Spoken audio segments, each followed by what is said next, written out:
அனைவருக்கும் வணக்கம். நேற்றைய காணொலியின் தொடர்ச்சியாக இன்றைய காணொலியில் நாம் காண இருப்பது தொகைநிலை தொடர் என்னும் பகுதியில் வேற்றுமை தொகையில் இரண்டாம் வேற்றுமை தொகை, மூன்றாம் வேற்றுமை தொகை, நான்காம் வேற்றுமை தொகையில் அமைந்துள்ள உறுப்புகள் எவ்வாறெல்லாம் ஒரு தொடரில் மறைந்து வந்து பொருள் தரும்போது எப்படி அமைந்துள்ளன, வெளிப்படையாக வரும்போது அந்த வாக்கியத்தில் எவ்வாறெல்லாம் மாற்றம் பெற்றுள்ளன என்ற செய்திகளை கண்டோம். இன்றைய காணொலியில் அதன் தொடர்ச்சியாக ஐந்தாம் வேற்றுமை உறுப்பு, ஆறாம் வேற்றுமை உறுப்பு, ஏழாம் வேற்றுமை உறுப்புகள் எவ்வாறு அந்த தொடரில் பயின்று வந்து பொருள் தருகின்றன என்பதை குறித்து காணலாம். இதில் ஐந்தாம் வேற்றுமை தொகை என்னும் போது ஐந்தாம் வேற்றுமை தொகைக்காகிய உறுப்பு இன் ஆகும். ஐ, ஆர், கு, இன். இந்த ஐந்தாம் வேற்றுமை தொகை எடுத்துக்காட்டு பறவை இறகு. பறவை இறகு இந்த தொடரை கவனிக்கும் பொழுது ஐந்தாம் வேற்றுமை உருவாக்கிய எண் அனைத்து வந்து பொருள் தருகிறது. இது வெளிப்படையாக வரும்போது பறவை இறகு என்பது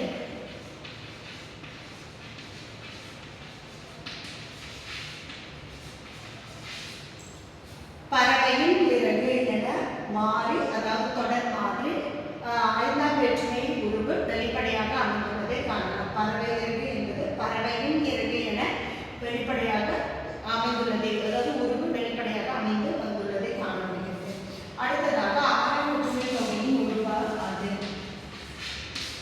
எடுத்துக்காட்டு ஒரு தொடரிலோ அல்லது சொற்றொடரிலோ உறுப்புகள் மறைந்து வந்து பொருள் தருவது தொகைநிலை தொடர். இதில் ஆறாம் வேற்றுமை உருவாகிய அது மறைந்து வந்து பொருள் தருவது ஆறாம் வேற்றுமை தொகை என அழைக்கப்படுகிறது. இதில் எடுத்துக்காட்டாக அவன் புத்தகம் என்னும் தொடரில் இதன் வேற்றுமை உருவு வெளிப்படையாக வரும்போது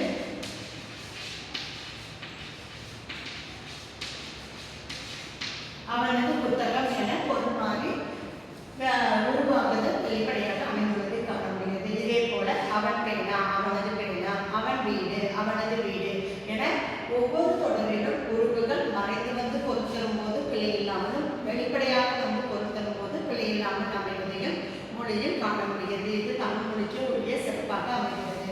அடுத்ததாக ஏழாம் வேற்றுமை உறுப்பு கண். இதில் எடுத்துக்காட்டு ஒரு தொடரிலோ ஒரு சொற்றொடரிலோ ஏழாம் வேற்றுமை உருவாகிய கண் மறைந்து வந்து பொருள் தருவாங்க. அது ஏழாம் வேற்றுமை தொகை என அழைக்கப்படுகிறது.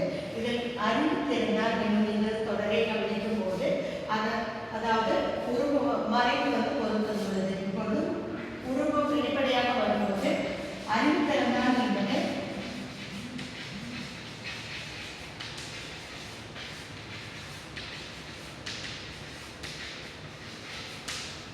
அறிவு திறந்தான் என்பது அறிவு கண் திறந்தான் என ஏழாம் வேற்றுமை உருவாகிய கண் என்னும் உறுப்பு வெளிப்படையாக வந்து பொருள் தருவதை காண முடிகிறது.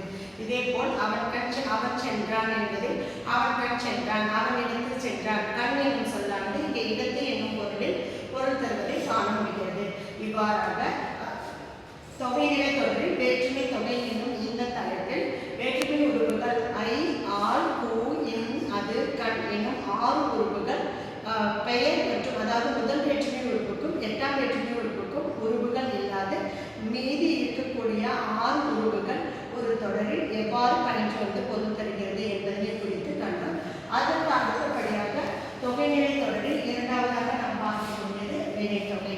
வினைத்தொகை என்பது வினை செய்பவனை, அதாவது வினை செய்பவனை குறிக்கக்கூடிய ஒரு தொடராக அமைகிறது.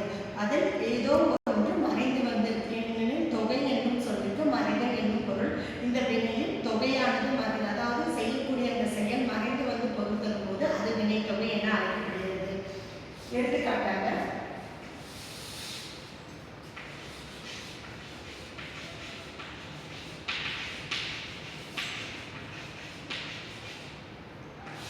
வினைத்தொகை 3 காலங்களிலும் இடம்பெற்று வரும். நிகழ்காலம், எதிர்காலம், இறந்த காலம் எனும் 3 சொற்களும் 3 காலங்களும் அத்தொடரில் பயின்று வரும். எடுத்துக்காட்டாக ஊறுகாய்.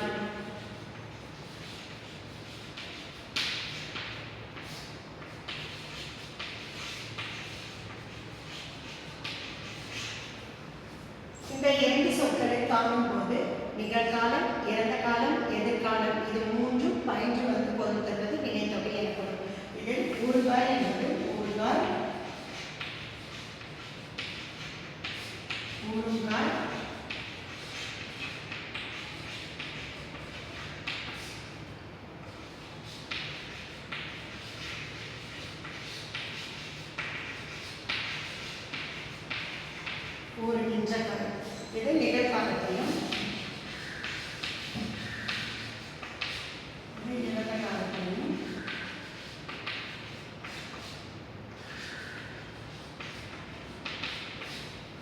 இவ்வாறாக ஒரு தொடரில் 3 காலங்களும் பயின்று வந்து பொருத்தருமாறு அது வினைத்தொகை என அழைக்கப்படுகிறது.